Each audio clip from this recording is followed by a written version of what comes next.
So, this video is about the March 2012 list post, now that we've had it for almost 2 months. Yeah, it's okay to be honest. I think a lot of people were fearing it more than anything else because it eradicated so many decks. However, I'll get into another point later of why people were so pissed majorly. And I can understand why they were pissed. What it made, though, was quite unique because it freed up a lot of decks. However, some decks weren't hit how they should have been hit. Some decks really deserved beating, to be honest. Or at least some kind of castration of their current level. Or what they can do. But yeah, the Scanari, expecting that is like expecting gold dust. So, what does it mean in terms of the actual game? It means YCSs and regionals are a lot more interesting because of this free upping of decks. Dark World's one, TG one just before the ban. God, what was that other one? I forgot the other one. There was that other one that won, and it wasn't Dino Rabbit. Frig. I can't remember. Oh well. I couldn't count. However, it means something good has come out of it that a lot of people thought would happen. But, on the other hand, it means something does need to change in the future, and that is, one, there needs to be a separate list from OTG and TCG. The OCG is completely different to the TCG. Completely. They have a completely different meta. There's, for example, stuff like hero beatdown and fairies and stuff like that. We didn't really see that. We saw a brief glimpse of fairies, we saw plant synchro and other stuff. However, they don't have a lot of cards we have, which are part of the core of our meta. They didn't have Reborn Tengu for Planet Synchro. They didn't have, and they still don't. They don't have Tour Guide of the Underworld for the special summoning, and they don't have Z-mains. What it means for the next ban list, though. The next ban list, I think, though, this is far too early to make a prediction, but how it will go, it will either stay the same or will castrate a lot of the tier 1. They'll basically go on tier 1 basically and just go on that. So it will mean that Dino Rabbit will be hit, Insectus will be hit, and that windups will be hit. It's safe to say Windup Hunter at least will be hit. I don't actually think anything else other than Windup Hunter needs to be hit, to be honest. Windup is pretty fair in terms of, yes, special summons. However, like stuff like Samurai, they are weak. Yes, you can summon a 2/6 beast stick, but most of the time it's 1/6. So you can go over it pretty easily, and it's not a contest. Of strength, it's just you wait and you can do your next turn and you can counter them. They don't have negation or nothing like that. They have a very acute weakness, and that is traps and magic cards. 2. Dino Rabbit. Dino Rabbit deserves to be hit. It really deserves to be hit because it is a very unfair deck. The fact you pretty much get, how many is it? You basically get 6 warnings because you only need to sacrifice 1 for it, and you get 3 freaking solemn warnings added onto your other one judgment, sorry, and your other 2 warnings is broke.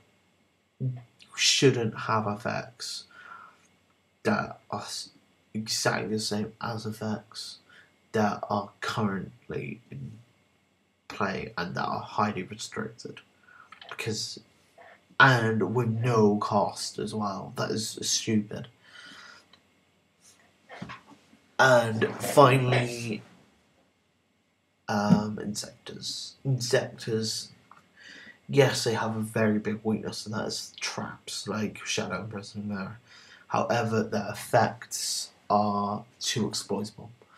Far too exploitable to be allowed consecutive runnings without being punished. And that is Dragonfly needs to be limited. Simple as. You don't limit Hornet because Hornet is a problem. It's Dragonfly that's the problem. Centipede, yes, you get 1 to hand and they can make it 2/4. Or defense 2/6 with Giga Weevil. But it's not the problem. Dragonfly is a problem because it gets that extra special summon. And with stuff like Gruff and the other ones, especially the one that lets you look at your opponent's hand, yeah, Insector really needs to hit. If anything, the one that lets your opponent's hand, I've got the name, it's a 2-star though, will get hit because Konami never ever let cards that look into your opponent's hand so easily, they don't let them go around for long because it's just like a trapdoor shoot without discarding. It's just seeing your opponent's hand constantly. And then finally, what people were so pissed about, and that is, oh god, this has been running for 7 minutes already. That is that the banlist pretty much solidified Konami's view of players. Unlike Wizards and Busher Road and other things. Who does Pokemon now? God. I think it's not Wizards who do Pokemon, it's Nintendo, sorry. Unlike those companies who actually communicate a lot with their player base and make their views very apparent on products already and why they introduced them and why they took them away. Konami does none of this. They really need, if they are a gaming company, they should really improve their communications with their player base, because simple as, you should, if you're running a gaming community, you should communicate as much as possible, because that's your core. If that went away, you have nothing.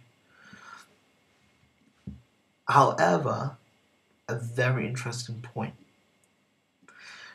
People say that Konami played Cash Cow, in which they pretty much did. They said, yeah, buy the latest set, be a god. However, their other thing with retailers was, such as the In thing and other card shop retailers, was that they weren't actually allowed to sell bulk products to another party, for example a case or anything such as that, or large orders. The retailer now has large control of how much they sell. For example, if someone comes in and buys 6 boxes, they can say, I think you'll do that for the secondary market, so no. That secondary market, of course, includes eBay. I find this very interesting because it's a pretty hefty stance on the secondary market, and that is the core problem you get community.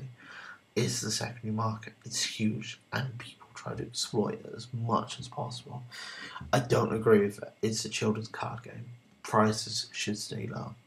Yes, I think £20, £25 is reasonable. However, 40 quid and such for a card, which I have paid for before, is not on at all. Just not on. Because it's opening floodgates, basically. It's saying that, yeah, that it's okay to do that. And especially with cards in the future, regarding tour guide and stuff like that, charging 300 quid for a set, as it was in the past, and still probably goes for now. It's a bit lower, but it's pretty close to £300 still for a set. It's ridiculous. Shouldn't be paying that much for a card at all, and that's a piece of paper in the end. In the end, I view it as a piece of paper. Yes, it improves your play. However, there's a very harsh line between improving play and just being took for a chump. I know some people who exploit that to a great degree and shouldn't, really. And that attitude needs to really hold down in this game if you're going to go anywhere. I think the September 2012 banlist is going to be very interesting because it furthers these views and stances. I think Konami in the future is going to... They are trying to make as much money as possible. And it looks like they are trying to get rid of the secondary market to a degree. They can't do it fully because getting rid of the secondary market for a game like this, which has been long-standing, is almost impossible. However, it can be counteracted by several ways. I'm going to talk about that in the next video because this video is actually running quite long. It's turned into a bit of a ramble. So yeah, thanks guys for viewing and take care. Gonna have a Cardfight Vanguard profile next, I think, and a Dex discussion.